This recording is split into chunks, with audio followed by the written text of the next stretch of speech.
Good morning and welcome to Gulfstream. Today, Brian Nadeau and Ashley Mayu with you on a beautiful day here in Hollandale Beach. Summit of Speed Day as well. Two graded stakes on the schedule as you overlook a fast main track, the Tapeta. The weather's beautiful and big doings. We get to see CC return in a win and you're in as she tries to win the Princess Rooney for the second year in a row.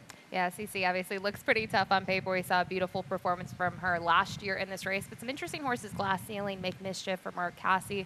Then looking at the Smile and looking at the horse in there, drain the clock, the name one, the big one. Coming back from Dubai, and the streaking Willie Boy as well, who's definitely the now horse. So they're going to clash in a good renewal of the Grade 3 Smile. Breeders' Cup Sprint points on the line, so a lot to look forward to. We've got $75,000 in that gross jackpot Rainbow Guarantee. We paid it out on that last day of the fiscal year on Thursday, and it'll be growing quickly. So we'll take a look at Ronnie's ticket a little bit later on, but the opener kicks off the early pick 5, 2-year-olds in the spotlight. We'll take a look at my ticket here. Just a $16 play for me, spread 4 deep, back-to-back singles, and what I would think is a couple heavy favorites, Sacred Sunday in Blank's Hat Trick, and then a 2x4 late double to get out of there, Vandalia and Lady Mechanic, and then the top pick in race 5. That's my best, my long shot, excuse me, Loyal Louis in race 5. Take note, we do scratch out Indy Lion, who's going to take a lot of money, so we'll get hit a little bit there on that long shot. $16 early play. Ashley, the 2-year-olds in the spotlight here in the opener. We sprint 5 furlongs on a fast main track. A good group here, and we've seen experience pretty much rule the day with these 2-year-old races, but to me, and I see you go that route as well, the firsters look like they might have them over a barrel in this spot. Yeah, when you look at some of the firsters, there's some pedigree notes to mention. I see we use a lot of the same horses, just kind of a mashup of the numbers. I went to the 7 Classic Car Wash, a first start of the Mark Casse barn. Interesting to see Noble Bird, $4,000 stud fee. This one purchased for just over $100,000. And pedigree-wise, the half to Trev, who was a 15-time winner in the career. I think over 10 of those wins locally here at Gulfstream Park. And a consistent type, some nice breezes. The last 3 have been extremely sharp, and we know Edwin Gonzalez, kind of the go-to with these firsters. They have a great rate here. Yeah, Mark Casse has certainly been firing for the better part of 2 years now with the firsters. He brought Bapio and Papa Cap last year and several others. 12 full out of this dam, and a few of them, as you mentioned, Treves, we know very, very well down here. I went inside a little bit to Super Chow. Jorge Delgado, Chantel, I've already popped with firsters at the meet, 2-year-olds. An unraced dam, but she was a half to Karina Mia, who was a Grade 1 winner, owned over $1 million, and you put these two together, and they're pretty prolific. We'll take a look at a trainer stat as well for Jorge, and he does everything really well, but 30% with an almost $2 ROI, firsters on the dirt at Gulfstream, 2-year-olds the past couple of years. So you would think this is live. Look over at the board, a very wide open race right now. I mentioned Jorge Delgado, Chantel Sutherland, Lee Farms. They'll team up later with Willie Boy, Lightning Larry. They've had so much success, and I'll be honest, I use this horse a little lower, but it's really intimidating to see the first-time starter on the 2-year-old numbers. Yeah, without a doubt. Tab the toad here as we get closer to post. You went down inside Campanuvo, down inside for Antonio. Big pedigree here. Huge pedigree. Yeah. Half to Colonel Liam, the 2-time winner of the Pegasus World Cup turf race. Works, I mean, obviously the last work was a little sharp with it just being a 3-furlong drill, but I kind of liked that, knowing that they were fluctuating between 4 and 5 furlong works. Barn, not necessarily known for firsters, but when I saw the pedigree, I had to use the horse somewhere. Yeah, and not only the pedigree of Miguel Vasquez lands here too, so, take note of that as well. Early pick 4-time. In the second, we get to the Tapeta. These are 3-year-old fillies are 4 and up, which have never won 2. The tag here is 12-5, and you went to number 3, Golden Isle, off the claim for Jose D'Angelo. Yeah, reclaim for Jose D'Angelo. Now the owner being Bruno Schickendas. This one disappointed last time out, going slightly longer on the Tapeta back in April, but the wins have been impressive. Even the maiden score, this horse kind of just trapped off the pace and took control. That I liked seeing. A 2-time winner locally. Has had a bit of time off, and we know the barn, they do well first off the claim, but as I mentioned, it is a reclaim. Yeah, I admittedly didn't know what to make of that last race. I mean, Juan Ciavla does a good job too, so he's going to have to rebound. I had a single in here of Sacred Sunday on the outside. Speaking of Juan Ciavla, I used to have this one. Now Victor Barboza takes over, and I don't know. I didn't see anybody being able to beat this horse if she can run back to that last race. It was in late March, but Victor takes over in a perfect post here as well. I thought this horse, that race at least, laid over this field. I'm curious to see what the price will be on Sacred Sunday. I mean, this horse is dropping, but she hasn't been seen since late in the championship meet. and has the works at the Nelson Jones, the farm, the training center, and 2 at Gulfstream. To me, they're slow. Maybe she's been like that in the past. I just didn't know what to make out of her. I thought the price would be short. Yeah, I would think she's going to be odds on in here. I know Pronta is favored on the morning line. I didn't really see that. Muguruza, the Grand Slam winner, she's out from down inside. Well, talk a little bit about Pronta because, I mean, she is definitely in the mix here for Ralph Nix. It's a horse that has a ton of early foot. We've seen that. She was kind of pretty strong in her first 3 last time out, though. I thought the waters were too deep. She's one that doesn't have fast works, but she really hasn't had him even before her last start. Chantel stays aboard this one. You know, looking at Ralph's numbers, the big thing with Ralph that I always like to note is when he gives his horses a couple months off, they always come back stronger. Yeah, without a doubt. He's basically off 2022. He's been having such a strong run of it. Race 3, maiden claimers here on the main track, going 5.5, 3 and up. The tag is 12.5. You go to number 7, Hidden Warrior, lightly raced, and seemingly it moved forward last time for Danny Pita, albeit in the slop. I think it's safe to say the 2 Blanks hat trick will probably be favored in here. I'm trying to be, I guess, a wise gal and try to beat this one with Hidden Warrior, who just has less races under his belt. Debut, draw a line through it, state bred, maiden special weight competition, comes back nearly a year later, and I think a strong third. I know the horse was beaten by 12 lengths, but the winner was a runaway winner. It was a sloppy going. Now this horse suck it off with blinkers. I just thought, 6-1 might be a little high on the price, but at least there's a little bit of an unknown with this one. Yeah, Blank's hat trick you mentioned. If he's not a huge favorite in here, I would run to the hills because that's not a good sign at all. I understand he's never run on dirt, but he's by First Samurai out of a Malibu Moon mare. I mean, you look at his last race, okay, he was on the Tapeta, I get that, but he's just supposed to beat this field. There's not a lot in here. And even on his debut when he's in for the $25,000 level, he ran a pretty good race in there and only beaten by 2 lengths. Edgar Perez, we've talked about this, I think, the last couple of weeks, has been riding fabulously, going to climb aboard this one for the first time. Yeah, and the only dud was a 2-turn turf race. I think we can easily excuse that. You've got number 9 in here, Bobby's Gift. We're going to call him the wild card coming in from Camarero. For me, when I looked at anyone else, I was kind of disappointed in recent performances. This is the wild card. He has hit the board in a couple of his efforts. Now in the Bobby DeBona barn was at Camarero, as you mentioned, in Puerto Rico. The works are okay. Just an interesting thing to see this horse here. It was purchased at OBS, then taken to Puerto Rico, and then brought back.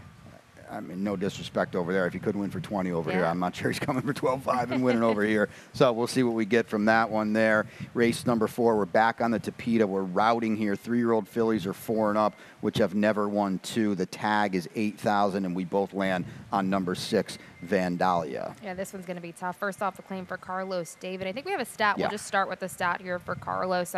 His numbers, he's been picking up again after kind of starting a little slow this year, but off the claim I mentioned, routing now the past 5 years, 40% from a sample size of 35 with a pretty nice ROI for the barn. $4.27 was third last time out. I don't love that she surrendered late in the stretch, but I think overall it was a good performance, and now the outfit can step her up a bit. Yeah, and you mentioned he was about 9-10%, to start 2022 at the championship meet. Now he's really kind of kicked in.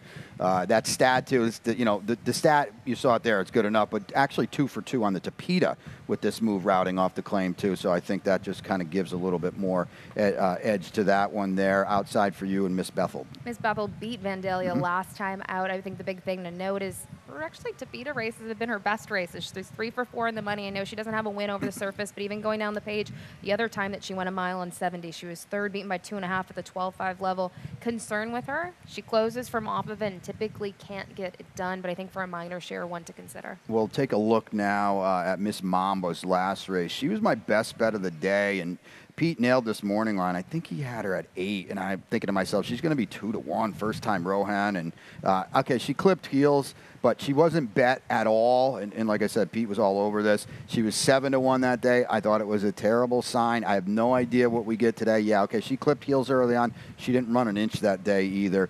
We'll see what we get today. If she can get back to her best races, she's a player, but admittedly, I have a very bad taste in my mouth after that. Well, I think when you go down the past performances for her, too, you do see a good race, bad race, and that's really typical of her. I mean, if you want to say this is time for her to have a good race, in your case, you're going to hope that is what happens. I'll mention just quickly Lady Mechanics down towards the inside for Jose D'Angelo. She got routing on the Tapeta last time, and she really woke way, way up. But with that being said, and I did use her in my early pick 5, 1 for 20 8 underneath slices is not ideal. So we'll go to race number 5. This ends the early 5 and early pick 4 as well. We're back on the Tapeta State Bred optional claimers here. 3-year-olds and up. I'll let you start because my long shot's in here. Granger County, another one we've got a replay coming up.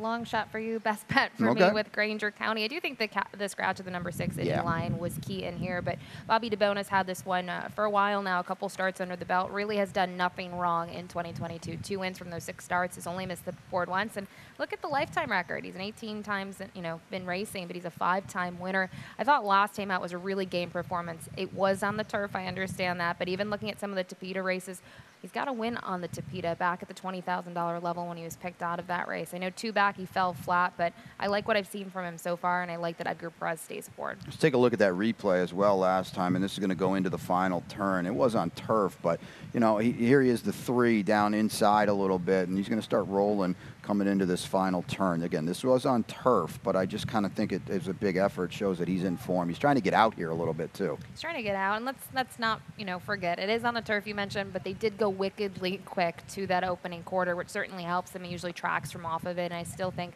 he does kind of straighten himself out here. The top 2 in here are kind of kicking off, and for the performance of this one, you see other horses closing as well, and that's who ends up winning it as well. So the horses coming from off of it were kind of in the benefit here. Yeah, Saez finally, his rubber band burst a little bit there after he had such a huge 3 starts throughout the championship meet. Again, I mentioned my long shot in here, number 2, Loyal Louis. Now the 6 Indy Lion is out, so 25 points on the morning line go with him. So, long shot is going to be a loose term now. 12 to 1 will be a lot lower. But I thought, there's reason to think this horse fires today. Second off the claim for Diane Marici, who's been doing good things at the Royal Palm Meet. And now the other thing I like in this spot here, we're now running against Florida Breds, and she doesn't dangle him for a tag either. Yeah, this is one that I think is sneaky underneath. I mentioned the scratch, and maybe I should have gone back and kind of re-looked at the race.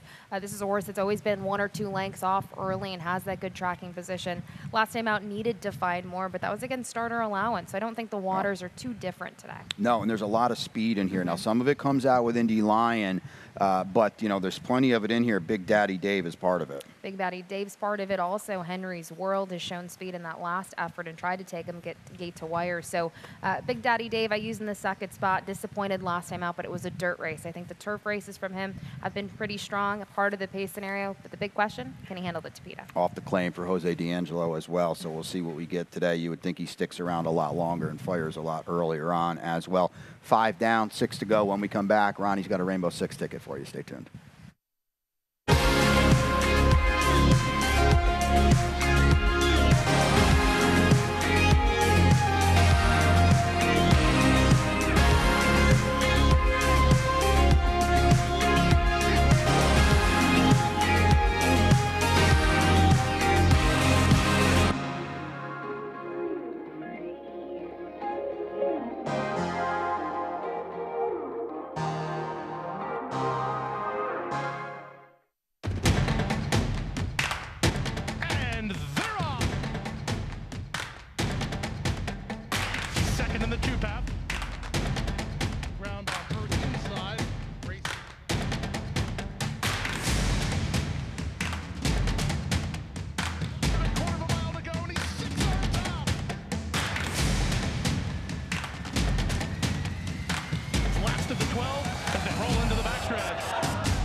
Back to Gulfstream today. Brian and Ashley with you at Summit of Speed Day. We've got the Grade 2 Princess Rooney to get to, as well as the Grade 3 Smile Sprint. A lot to look forward to. CC back in town. But we've also got Ron's Rainbow 6 to look forward to. $75,000 as we kind of start anew. And Ron is throwing us both for a loop. I got to gather. I'm going to throw it to you as I gather myself a little bit. $48.60 on that ticket. Well, that's not the real loop. It's the single in race single. 10. Look at but that. We'll get to that in a minute. Race 6, he'll use 3 runners in here, the 8, 10, and the 12. Lemonade Lady and Caperday. Those both out of the Safi Joseph Jr. barn. Race 7, he'll use a total of 3 runners in here. He'll use Gatsby. There's a bit of an upset price, as well as the number 3, Drain the Clock, the heavy favorite. And the 6, Willie Boy. 3 in race 8, also 3 runners in race 9. But I want to skip to this single. He's got a single CC. Obviously, the defending champion here went on to win a Breeders' Cup race in 2021, and form this year has been pretty strong. Had that win 2 back in the Grade 2 Azeri. Then to wrap things up, 12-5 at maiden claimers going long on the Tapeta. Uses 3 runners in here. The number 3 are Noble Ortega, as well as the 9 Poetic Code and the 12 Grave Danger, who I think we all have a lot of interest in the nightcap. So a single and 48.60 from Ron. There it is there, and like you see on your screen, $75,000 in that gross jackpot guarantee. So let's talk about it here. In race 6, I thought it was problematic. I thought it was a difficult race. We'll see. I went to the 8, Rough Enough, who to me, I think is a controlling speed for Chantel, and I'm not quite sure she's going to have to work as hard to get to the lead last time. I didn't see a lot of other speed in here, Ashley. There's not a ton of a lot of horses in here with that early speed. And you mentioned last time out, that was going a mile. It's in those Tapeta sprints, went long on the dirt, still 1-turn mile here, and almost got the job done. 18-1 in there. I know one of Safi's 2 horses in here finished in front of her. Obviously, the concern is 0 for 14, but there's several horses with kind of that excuse or kind of negative thing going against them. So off the most recent, I mean, that race might be good enough to win. Yeah, and so let's just talk about the 11 Capriday first, because you just brought her up a little bit, and she did beat Rough Enough, but you look at that race, who ran the better race? I mean, Rough Enough is doing all the dirty work. Up front, and Capriday, who's got a chance in here, ran her down late, but boy, she needs a little hitting up front, I think. I think she does too, and you can see that just from her past performances. Capriday is closing from off of it, going to try to do the same thing here, and it was a 12-horse field. It was a big field here on the main track at the level. It was kind of, shuffled back, and it starts to make ground up here where you see Rough Enough 18-1 on the lead, and I would say 46-3 almost for that level is decent, especially going, on the main track here. So when you look at that, I do agree. I think Rough Enough ran the better race. Capriday always needs that help with the front end tempo and still ran well, but we've seen that in the last 2.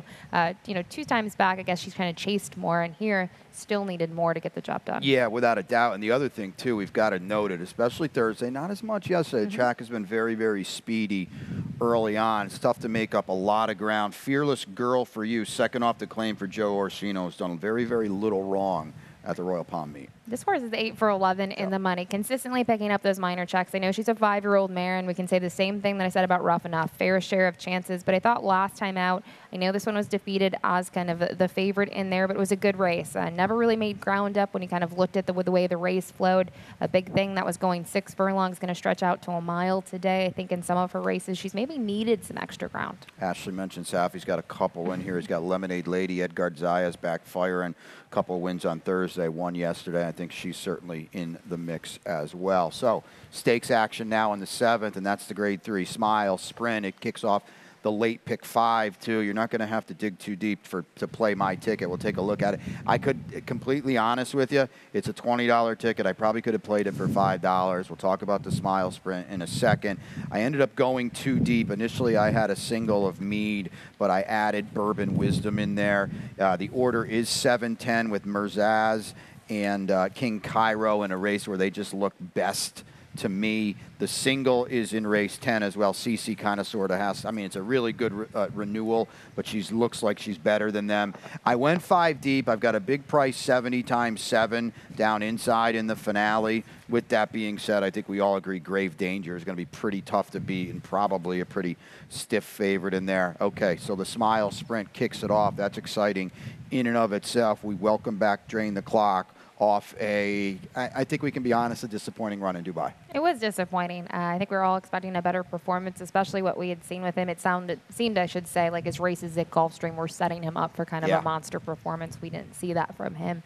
But he does have that win late last year here. He won 5 races. We already know he's a Grade 1 winner. The talent is there. Let's take a look at his, his biggest win to date, and then we'll go back to you as you can talk over it. This is beating Jackie's Warrior, by the way, last year at Belmont. This is the Grade 1 win that we were just mentioning, and Jackie's Warrior, obviously respected by just about any horse player out there, has had some wicked performances. Drain the Clock 7-1 that day. Was not favored. He was kind of one of the long shots, if you want to say it, in that race, and really had to grind it out to get by Jackie's Warrior, but ended up doing that in the end to win by a neck at 7-1, and from there had some solid races after this, but this is obviously a really talented horse. Yeah, and he's beating Jackie's Warrior on the square there. I think in hindsight now, and Safi would probably tell you this, he's probably took a little bit to get back to that race because it's such a taxing effort, and you see it there on paper. He didn't fire in the Amsterdam or the Jerkins, at least his best shot.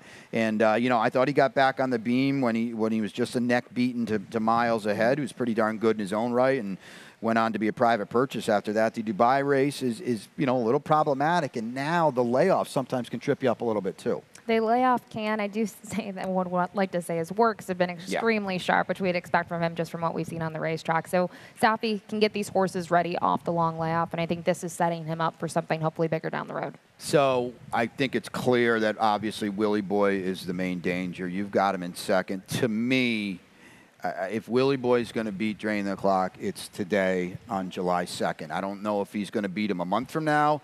But today, I think he gets everything. He gets all the best of it. He's got the recency edge. He's drawn outside. I talked to Chantel yesterday. We'll air that video a little later today. I mean, Willie Boy's going to break, and she's going to look to her left and see what's happening down inside. She's got so many different options. He is the now horse. Jorge Delgado's done such a good job since he got him, and he comes in here better than ever and absolutely streaking. And I know Chantel's thrilled about having this outside post, and I would be too with a horse like this because, 2 starts back after that long layoff, gate to wire fashion. Yep. Pretty impressive. But last time out, he didn't need the lead. I don't think he necessarily needs the lead. And as you mentioned, you can look to your inside to see what else everyone else is doing in the race, which gives them an advantage. I do think, too, looking at the last race, the big drama, it was a solid field. Some of the horses in there, King Cab, Chivalry. But this horse ran lights out, and I agree with you. If this horse is going to be, Drain the Clock, this is sort of the day to do so just because this horse has already overcome that layoff this year. Yeah, that was a solid group of Florida breds, and he pretty much just laughed at him. There's a lot of other speed in here, too, and I think that could be problematic for Drain the Clock as well. You've got absolute grit in there. I mean, to me, Ashley, the gap after Drain the Clock and Willie Boy is a big one. It's a big one. I mean, kind of looking at the ticket that Ron put together, I wanted to mention this in the Rainbow Six. He did throw Gatsby in there, and I think it's, something to note when you look at the races and you go down the page. Gatsby has faced several of these horses. He had some big efforts here. He almost beat Drain the Clock late last year. He was pretty close to doing so, and he ran his eyeballs out that day. So it's Carlos David now in the barn back with him, and something to note. But I agree. Between the top 2 that we talked about, there's a big gap. The office favorite Pudding's in there as well. He's got a hint of a rating gear. That might help him out in the stretch. He can maybe pass a few. Race number 8. Initially, my best bet was Meade. Like I said, I dutched him eventually. It's we're back on the main track. We go the short finish line here at 1 mile and a 16th. The veteran claimer, 62.50. Is the tag. I did go with Meade on top, number 7. And I just think Chris Gaddis has been doing some really good work with limited starters. He claims this one from Oscar Gonzalez. I like being outside here.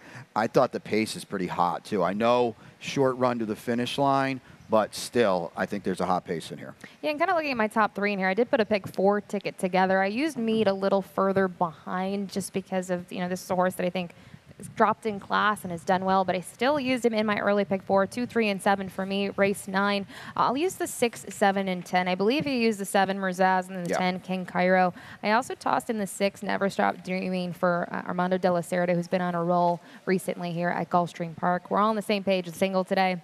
You're singling, it's CC 100%, the grade 2 Princess Rooney. And then to wrap things up, I was between 2 horses in here, the number 10 Papa Charles and the 12 Grave Danger. We said this name a bunch today. We'll talk about him a little bit later. So pretty affordable, $9 in the late pick 4. Yeah, I mentioned Meade already. Who did you have on top in here? I was between, honestly, when I was handicapping the race, the 2 and the 3. I did go to the 3, One-Eye Jack, 5-2 on the morning line. I know Joe Orsino doesn't do the best in terms of first off the claim, but he's had a really good year, 18%. This horse kind of faded last time to finish 4th, beaten by 5 lengths. I don't love seeing that when a horse is favored, but I think I'm keen in on the race 2 back after a bit of a freshening. It was a pretty nice win with a 76 buyer. Bourbon Wisdom was the other one that I ended up adding and using. The other, I don't want to call him the other Chris Gaddis horse because he's got a big chance as well, but he's another one. I think he probably gets run off his feet a little bit in here, which I don't think is a bad thing. So I'm just looking for a little bit off the pace in here. Wide open, 9th race, 3-year-olds are 4 and up, which have never won 3. That 62.50 tag. Again, 7 furlongs on the main track, and you've got the 6 Never Stop Dreaming on top, and I've got him in my mix as well. Yeah, just looking at the race going 7 furlongs on the dirt. When you go back to Never Stop Dreaming, you don't see it in your printed PPs, but if you go back early in his career, he had started a lot of his races on the main track. track, and he fared pretty well. I liked what I had seen out of those. Looking over the fast going, he's 5 for 8 in the money. He's got a third at the distance, and they were all locally at Gulfstream Park. I mentioned Armando de la Cerda doing well. He's had a couple of stakes or overnight handicap wins here. This horse, you know, is going to get some class relief and get back to a surface. And, you know, before that last race, had a really strong breeze on the main track. Yeah, Gonzalez Jr. rides the 1. Take note of that as well. I went with Merzaz. I think he's clearly the horse to beat on the drop in here. Was in for 12.5 off the claim last time. Now we go down to 62.50. He's got good overall form, albeit on the Tapeta and on the turf. Again, this is another horse getting that surface change, but this horse did break his maiden decisively on the main track at the 12.5 level, and he kind of went up from there, had some good races. You know, I'm not fearful of this horse getting back on the main track, and Edgar Zayas aboard this one. It took a little bit for Edgar to get back into form, but he's had a multi-win day just the other day. King Cairo's got to hit hard, too, off the Tammy Levy claim. He's been in such good form. Really raised his game up last time, too. You can't count him out. You see that every single time this year. He's basically shown up in his races, and wouldn't be surprising to see him get claimed again. Yeah. Well, look at that, how popular he's been. What's that, 6 times in his last 8 races. So the 10th is the Grade 2 Princess Rooney. These are fillies and mares 3 and up, $300,000 and a berth into the Breeders' Cup Filly and Mare Sprint on the line. We'll show the replay of CC winning last year's Rooney.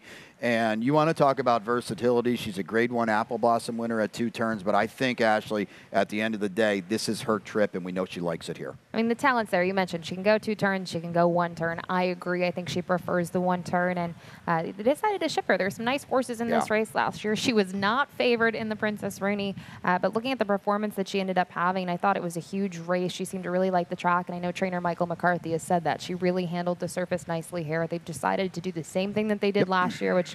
Why change things if they're working? I mean, you win this, as you mentioned, it's a win and you're in. Yeah, I think Michael's done such a good job spotting her and picking the right spots, and it culminated in a championship last year. And you know, she really just exploded at Del Mar in the Breeders' Cup, and now she's back. They tried the 2 turns. You know, she did it in the Azeri. She couldn't see it out in the Apple Blossom against, you know, a Hall of Famer in Latruska, and Clairiere obviously came back and won a Grade 1, and she is all class, and we don't have to worry about shipping.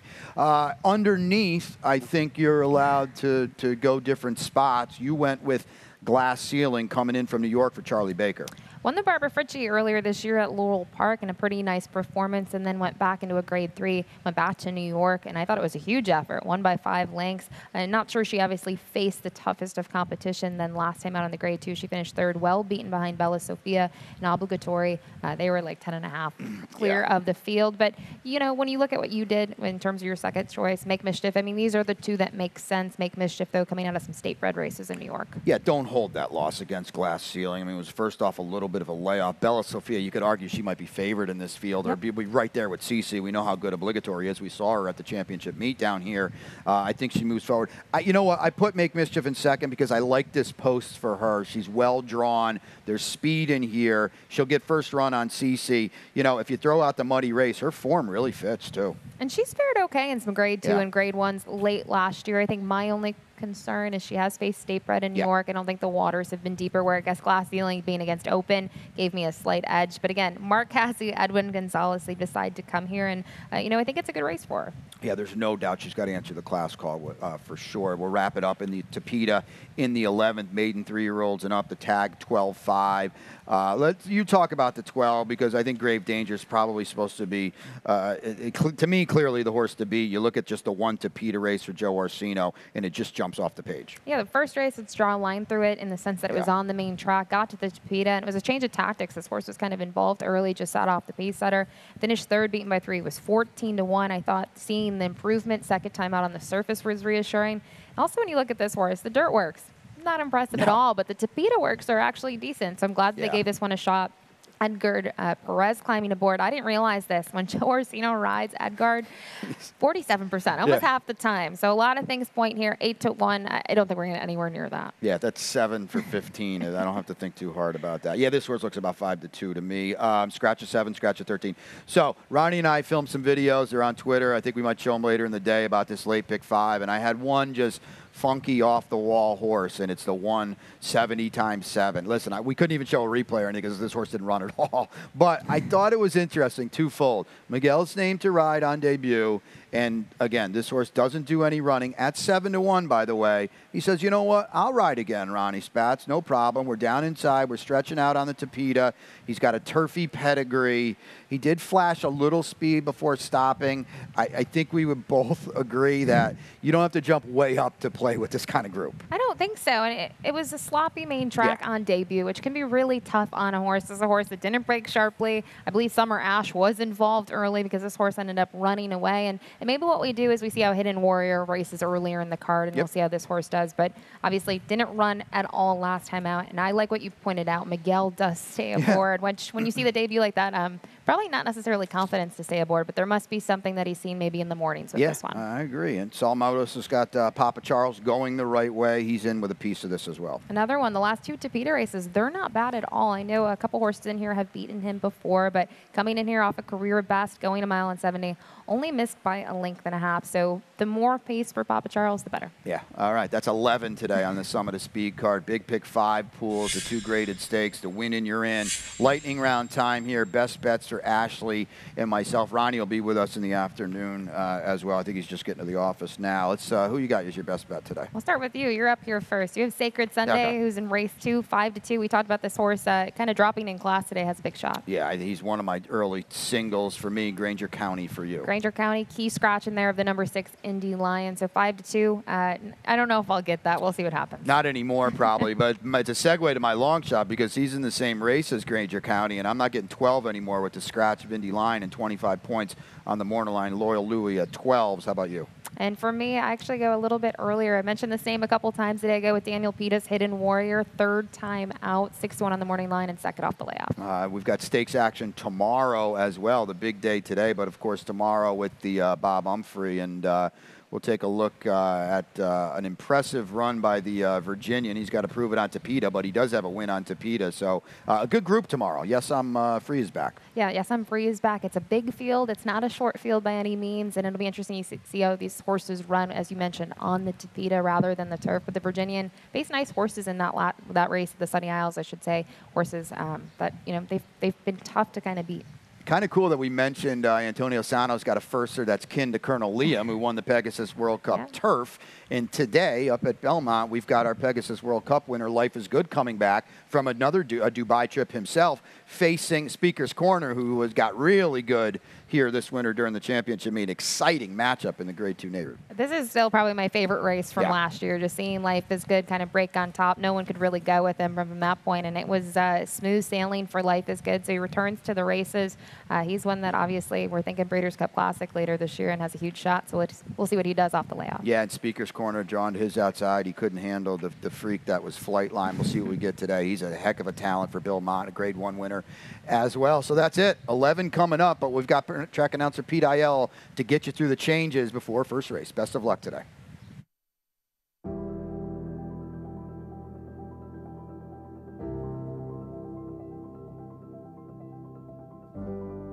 The Thoroughbred Aftercare Alliance is really the vehicle for the transition for our racehorses coming off the track into